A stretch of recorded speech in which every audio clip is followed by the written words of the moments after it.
A special Iowa legislative session now wrapped up. We gather perspective from Iowa Senate Democrats and Minority Leader Wahls on this edition of Iowa Press. Funding for Iowa Press was provided by Friends, the Iowa PBS Foundation, the Associated General Contractors of Iowa, the public's partner in building Iowa's highway, bridge, and municipal utility infrastructure. FUELIowa is a voice and a resource for Iowa's fuel industry. Our members offer a diverse range of products, including fuel, grocery, and convenience items. They help keep Iowans on the move in rural and urban communities. Together, we fuel Iowa.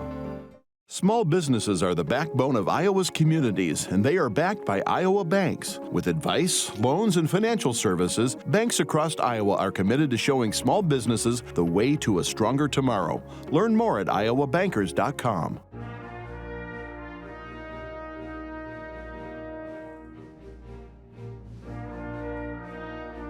For decades, Iowa Press has brought you political leaders and newsmakers from across Iowa and beyond, celebrating 50 years of broadcast excellence on statewide Iowa PBS. This is the Friday, October 29th edition of Iowa Press. Here is Kay Henderson. Regular viewers of this program have been listening to guests over the past few weeks talk about a special session and redistricting. Well, the special session happened Thursday.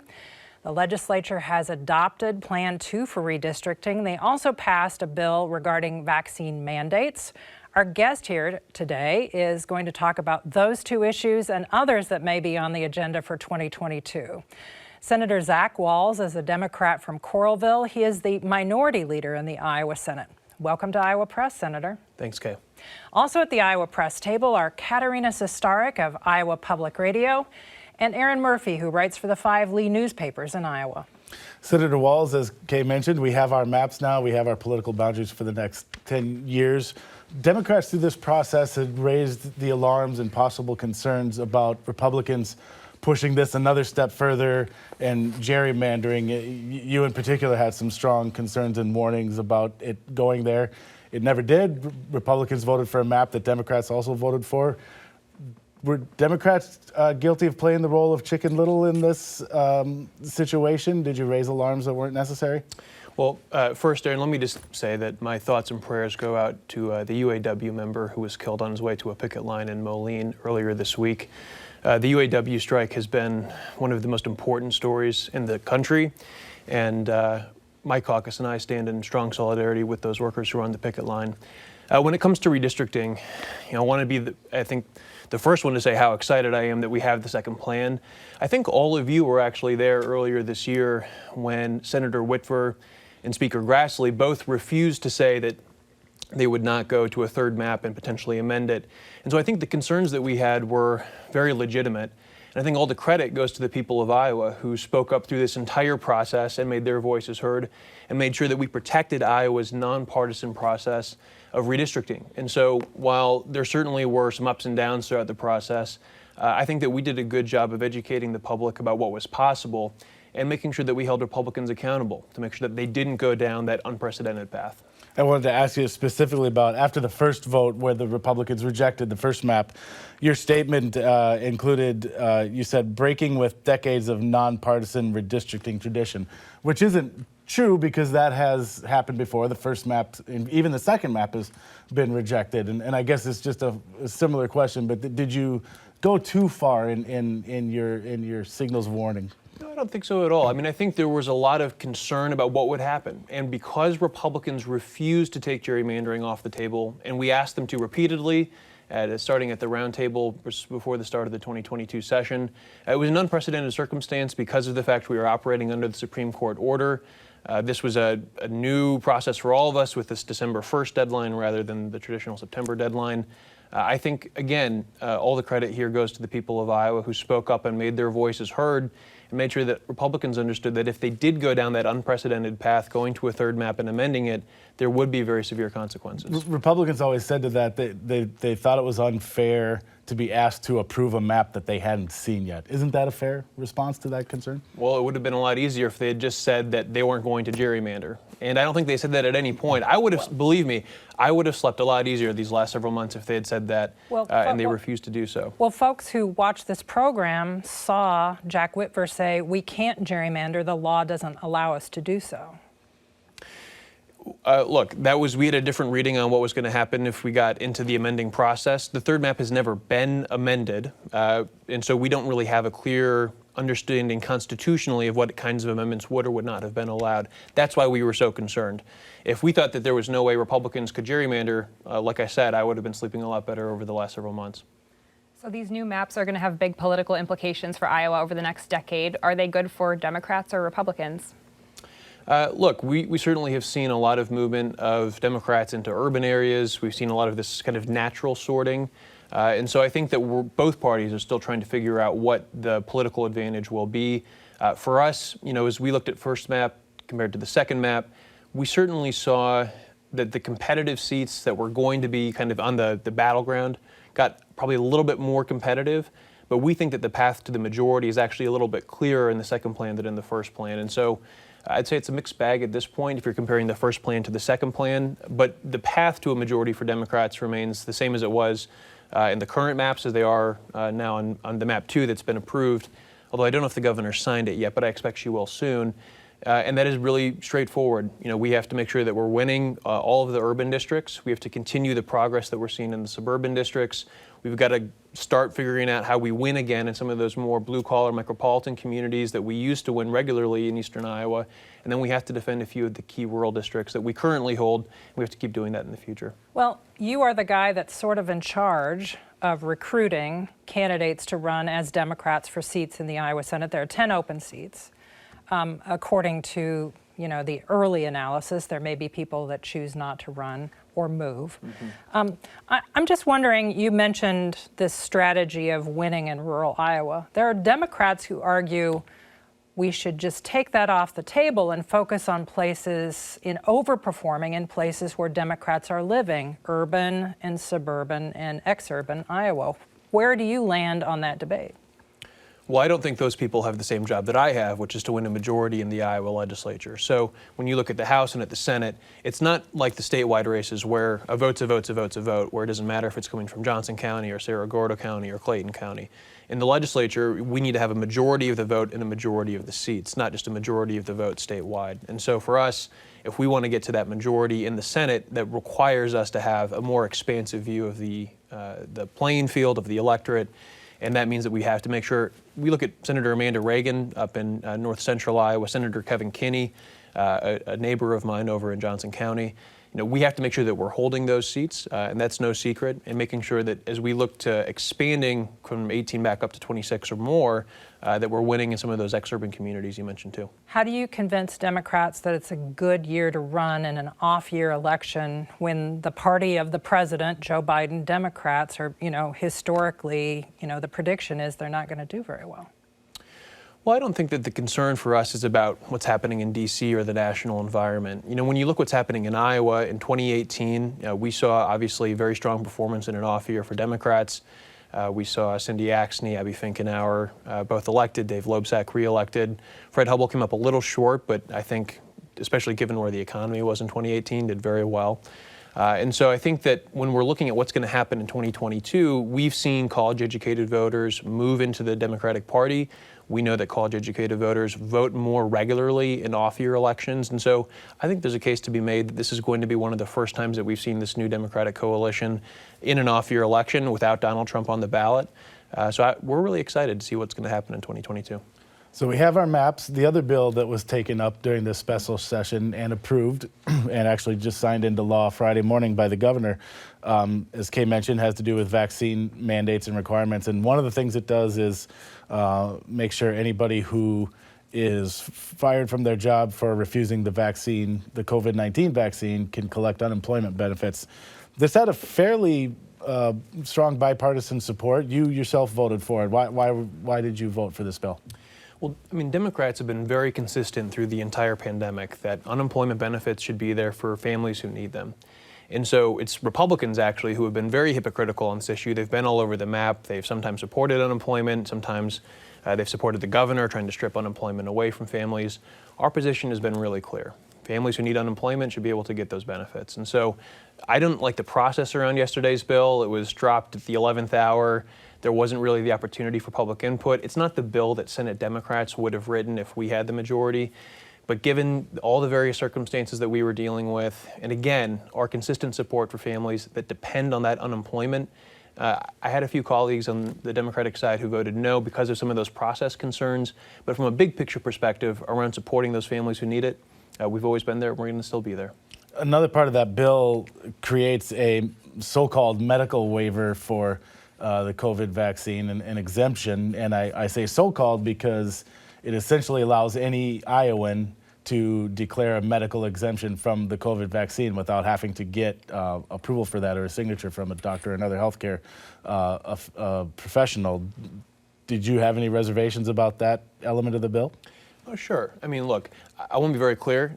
If you're watching at home and you're not vaccinated and you're able to do so, I strongly encourage you to get vaccinated.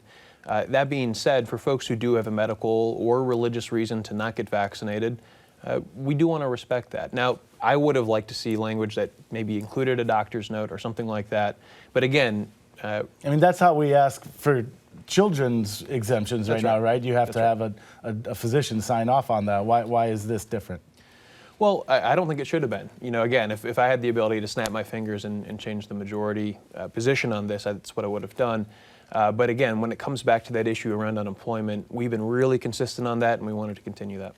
And you just mentioned the vaccines. Democrats have been pretty consistent in that and wanting Iowans to get vaccinated. Do you have any concern that this carve out, this exemption, makes it easier for fewer Iowans to get that vaccine? I think it's a little too soon to say what exactly will happen there, but I think that there are folks who are clearly very opposed to getting a vaccine, and I don't think this is going to have an impact on their thinking on this issue. Some business leaders were opposing this bill or this new law because it puts them in the difficult position of choosing to follow state or federal regulations, and they're saying it also attempts to fix a mandate with another mandate. What's your response to those concerns?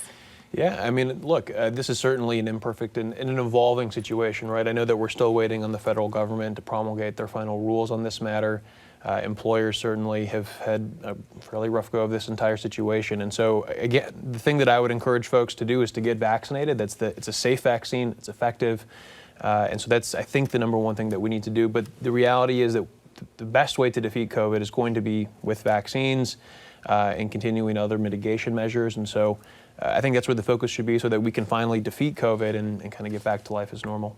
During the special session, some Republican lawmakers said they want to go further on this issue in January when the full session begins. What do you expect they're going to do on that, and will you vote for it too?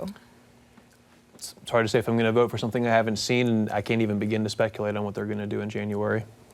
Well, no speculation. The governor recently announced that the Iowa Workforce Development Agency will have some new job search requirements and weekly check-ins for people who are receiving unemployment, and also that there will be some sort of proposal in regards to unemployment. We've seen in the Senate proposals to limit who may qualify for unemployment. What are you expecting there? And again, what will be the Democrats' position on that?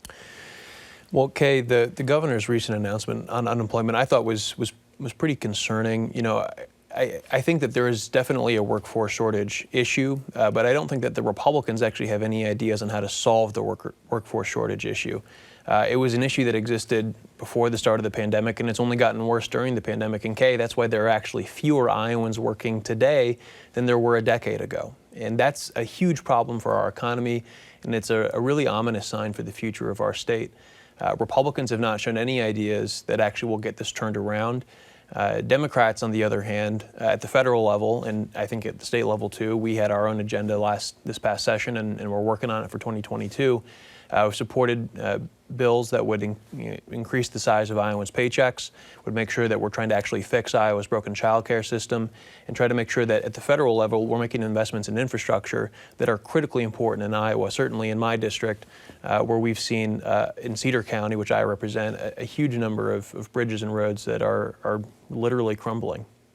So previous proposals on unemployment involved an assertion from Republicans that some businesses are abusing the unemployment system during the winter months by, people go on the unemployment rolls as a means of supplementing income that they otherwise would get from their business.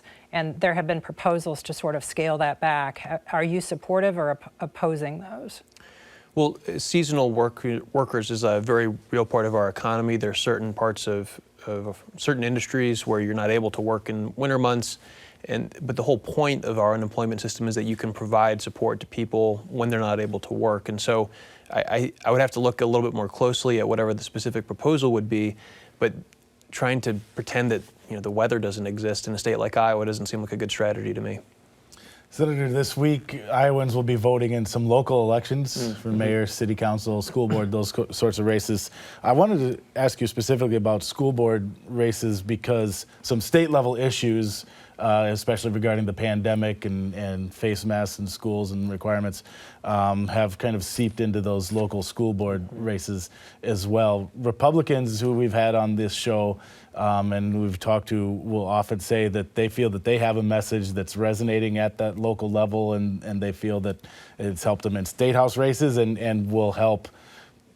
Those state races are technically nonpartisan, but candidates with similar ideologies in these school board races too. I'm curious about your perspective on this. Do you feel like the Democratic message is resonating at the local level, and will you have candidates with similar ideologies be successful in these elections this week, do you think? Well, I think the most important thing is for folks to vote and to be involved in their local school board elections. And I think getting more people involved in city and school board elections is a good thing, regardless of what party you're involved with. I know that at least in eastern Iowa, I saw an AP story earlier this week about hundreds of folks who were trying to vote by absentee ballot, had those requests denied because their absentee ballot requests were submitted a little too late. And unfortunately, that's a clear indication that the Republican voter suppression bills are working exactly as intended. So I just hope that people are going to be able to participate. When it comes to the specific question about ideology affecting people's decisions, I think it's really unfortunate that the Republican attempts to politicize the pandemic is continuing on now here some 18 months into the pandemic. And for that to be happening at the local school board level, I understand there are very strong disagreements when it comes to various policies around masks or vaccines or whatever the case may be. But I don't know if that necessarily is going to help us understand what is happening at the State House. So you're saying we shouldn't watch for those results and take anything out of that and what that means more broadly politically? I just think it's a little hard to say or kind of to draw a direct line. I know that here in the Polk County area, things have gotten pretty heated. I'm interested to see what happens around the state, but I don't know if there's a direct line one way or the other. You touched on something there. Is there a way, or are we too far into this thing, the politicization of the pandemic and issues, and people are really entrenched on both sides of this? Meanwhile, we still have a public health crisis and people are still dying. Is there a way to break through that anymore at this point? Do you feel and reach people and find a common ground to help get more people to be vaccinated and be safe in public squares, or are we beyond the point of no return with that? I don't think that we're ever beyond the point of no return, but I think fundamentally it's a political question that the Republican Party has to decide. Early on in the pandemic, I think that both parties did a decent job of staying focused on kind of what the mitigation measures were and why they were important. Governor Reynolds, even to her credit, in the first early weeks and months of the pandemic, I thought did a decent job of steering us in those early days. But there was a trip that she took to the White House and she met with the president in the Oval Office. And when she came back, her approach was just fundamentally different and I think much more political. And so when we talk about the political polarization of the pandemic, we should be very clear. I think Democrats from the beginning have been pretty focused on following the science, following the public health experts who know how to bring the pandemic to an end. And unfortunately, it's been our Republican counterparts who have decided to play politics with the pandemic. You visited the Anamosa prison last spring after 2 workers were killed there by inmates. Are you confident in how the ongoing reviews of that incident are being conducted? You know, what happened in Anamosa was, I think, a preventable tragedy. It was the result of years and years of underfunding and unsafe work conditions, in part because of what happened in 2017 and the removal of state workers to bargain over their workplace conditions when the Republicans gutted Chapter 20. In terms of the ongoing revisions, I would still like to see additional external review. I know we called for the Department of Labor to get involved with an external review. I know that the governor brought in some outside, so-called outside experts, but I think more review from the federal government would have been beneficial. So I think we'll wait to see what the final report is before we offer any kind of final remarks on what happened. But obviously it was a tragedy and it should never happen again. The governor signed the tax bill that cleared the 2021 legislature, and as she did so, she announced that she's going to propose more tax cuts in 2022. How will Democrats react to additional reductions in income taxes? Well, I think it was on this show maybe just a few weeks ago that my Republican counterpart, Senator Whitford, called for the abolition of the income tax in the state of Iowa altogether. And I should be very clear, Kay, that is a radical idea that would just further benefit the richest and most powerful people in our state. Of course, it's no surprise coming from the Republican Party that that's their idea of tax reform. But I think just another example of how Republicans are more concerned about the special interests who fund their campaigns than they are about the realities of everyday Iowans. Democrats are going to be really focused on a single piece in the tax debate, which is what's fair. When we talked at the beginning of the program about what's happening with the UAW strike, that's all about fairness. Our tax code has to be fair. And slashing income tax rates for the wealthiest people in our state is not a fair way of balancing our state budget. Instead, we need to be focused on actually solving the real problems that we have in our state. Governor Reynolds, I know, has talked about the budget surplus, which was made possible by President Biden and Congresswoman Axne. And we should be focused on using that surplus to invest in things like increasing paychecks, fixing our broken child care system, and getting our infrastructure working again. When Senator Whitver was talking about taxes, he identified, as you say, a reduction of the, elimination of the state income tax as a long-term goal. Yeah. As maybe a stopgap measure, he discussed a flat tax. Do you think that would be fair? Well, despite the name flat tax, there's actually nothing that's quote-unquote flat about it.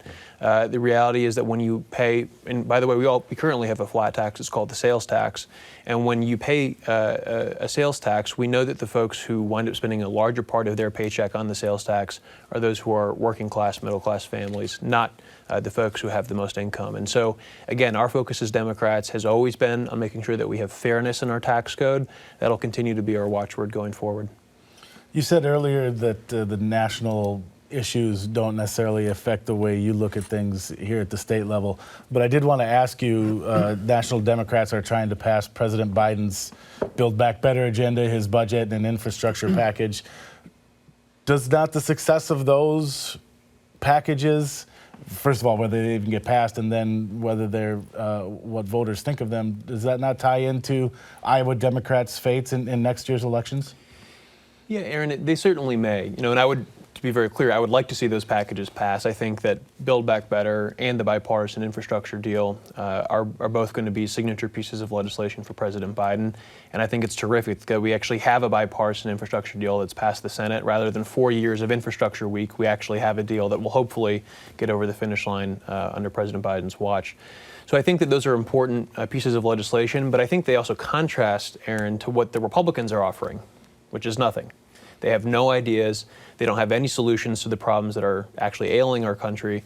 And so we need to make sure that whether it's in D.C. or here in Des Moines, we have an agenda that's actually working for people. And I do think that Build Back Better and the infrastructure deal will be helpful. But I think that Iowans are really focused on seeing what's happening here in our state. And if we're able to get some of those benefits from Build Back Better and the infrastructure deal down to Iowa before 2022, I think Iowa voters will notice that. But I don't necessarily think it's the only thing that people will be voting on in November. But wouldn't it be catastrophic for Democrats in Iowa and across the country if Democrats in D.C. can't pass something? Well, I would like them to pass something, and I certainly hope they do. Senator, you have spent a few sessions pushing for more protections for people who live in mobile homes, and some of the policies that you've proposed, didn't pass, even though there was some bipartisan support. What are you hoping? Do you have hopes that those will pass this session? Well, early in 2020, we introduced a bipartisan bill in the Senate that actually had 30 co-sponsors, 15 Republicans, 15 Democrats. Senator Jake Chapman, Senator Robbie Smith did not allow that bill to even come up for a public hearing. Unfortunately, it's another illustration of Senator Robbie Smith being in the pocket of special interests rather than everyday Iowans who would have benefited from that specific piece of legislation. So I think that, we saw some progress in the House. In fact, I think this morning behind Representative Steve Holt in the drive-thru at McDonald's. And Steve Holt brought that bill forward in the House Judiciary Committee. I would like to see them actually advance it out of committee and bring it to the floor, certainly in the House, and I would like to see it move forward in the Senate. But ultimately, that goes back to the person who's signing the bills to committees and the person responsible for the subcommittees. And last time the bill was before us, it was Senator Robbie Smith. So, in your view, what would move the marker? And we have about 10 seconds left. Unfortunately, I have to ask the Republicans. We had a bipartisan compromise bill that would have done a good job moving it forward. They wouldn't let it come up for a vote. I can't move things forward. I have to bring things to an end. Fair enough. We're out of time. Thank you, Senator Wahls, for joining us Absolutely. today. Thanks for watching this edition of Iowa Press. We'll be back next week at our regular broadcast times, 7:30 on Friday and noon on Sunday. You can watch this show anytime on iowapbs.org. For all of us here at Iowa PBS, thanks for watching.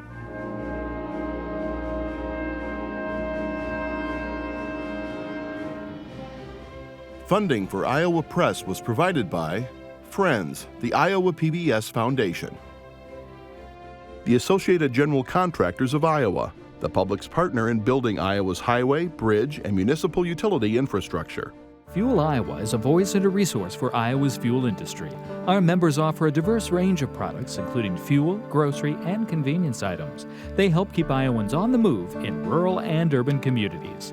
Together, we fuel Iowa. Small businesses are the backbone of Iowa's communities, and they are backed by Iowa banks. With advice, loans, and financial services, banks across Iowa are committed to showing small businesses the way to a stronger tomorrow. Learn more at iowabankers.com.